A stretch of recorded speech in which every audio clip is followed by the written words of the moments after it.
everyone, it's Kelly from Kelly's Bead Boutique. So I had another viewer request. I had somebody ask me to give a little bit of a demo on the basic tools that we like to use in the store. So that's what I'm going to show you today. So make sure to come and join me, and I'm going to give you a little bit of a tool talk.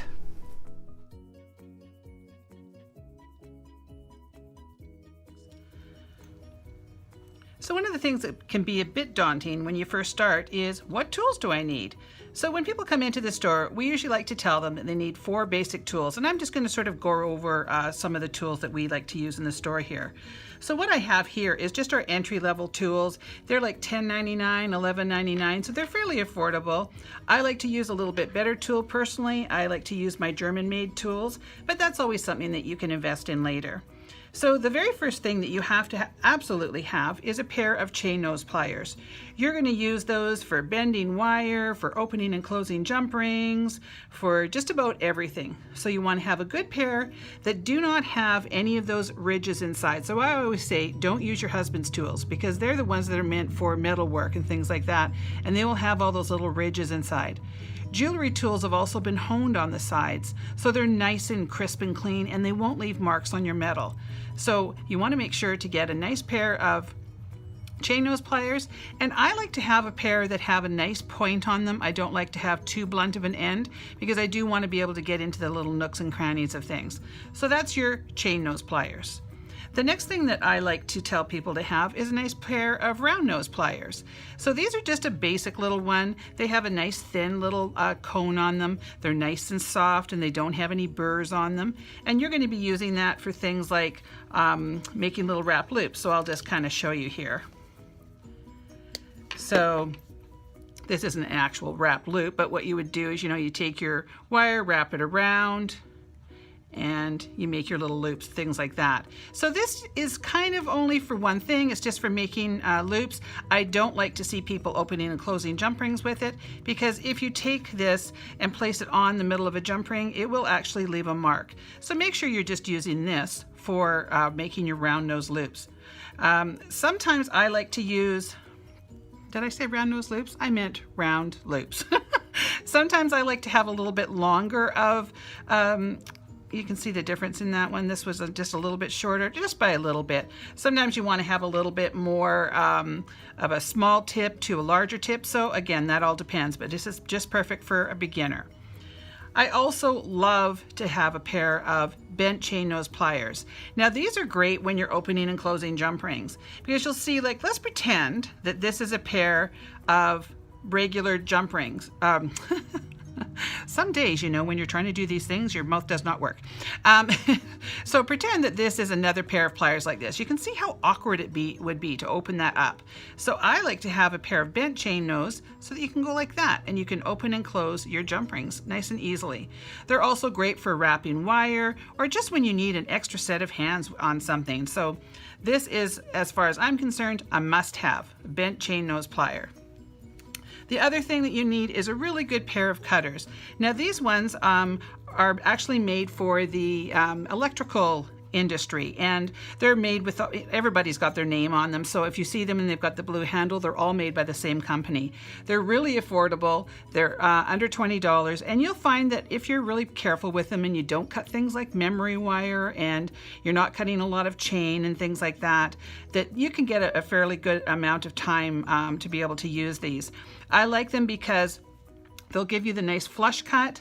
So when you cut your wire, you can see maybe on this one it's got a bit of a blunt cut. But if I come in with a flush side and give that a little snip, it gives it a nice clean cut across the top. So if I was to cut it this way, it goes back to having that little point on the top. So you want to make sure when you get your cutters that they do have the flush cut on there. And again, I like to have something that's got a little bit of a point there, so that I can get right into the nooks and crannies. If I wanted to kind of cut that, it would get in nice and close. So I like to have something that has a nice little point on that. So you want to look for flush cutters. The other thing that I think is important, now I have a large hand, so when I hold on to these little tools, I find them really hard on my hands, because my hand is very large. So I get a bit of hand fatigue if I'm using this. So I also have arthritis in my hands.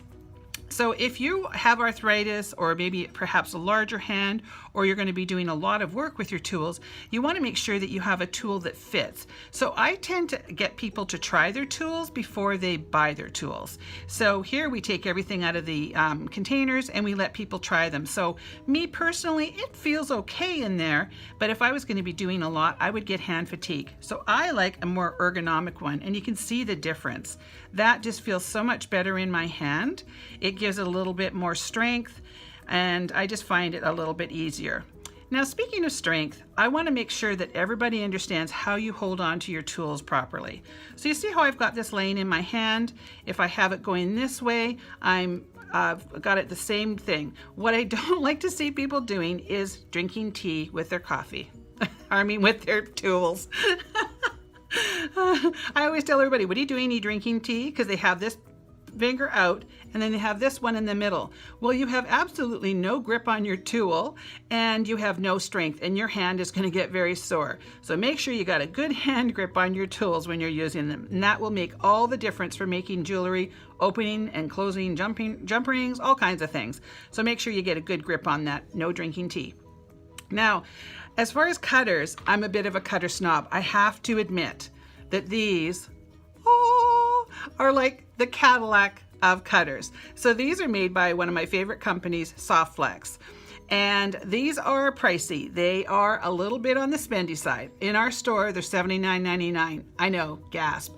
But I have had my pair for 15 years, and they are as sharp as the day that I got them.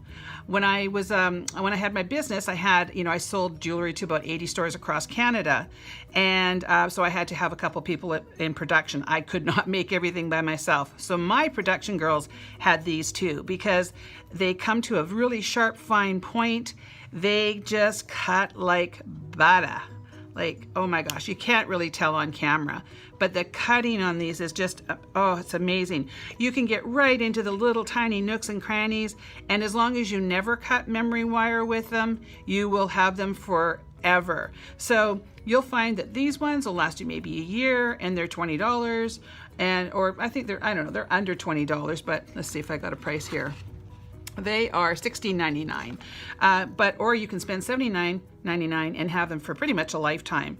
So if you do want to splurge, or if you're looking for a gift from somebody, give your husband a little nudge and tell him to get you a pair of these Softflex. They're the 300 SFC, and you cannot kill these. Well, you can if you use memory wire. Never, ever, ever cut anything with memory wire with your cutters. Only use memory wire cutters, okay?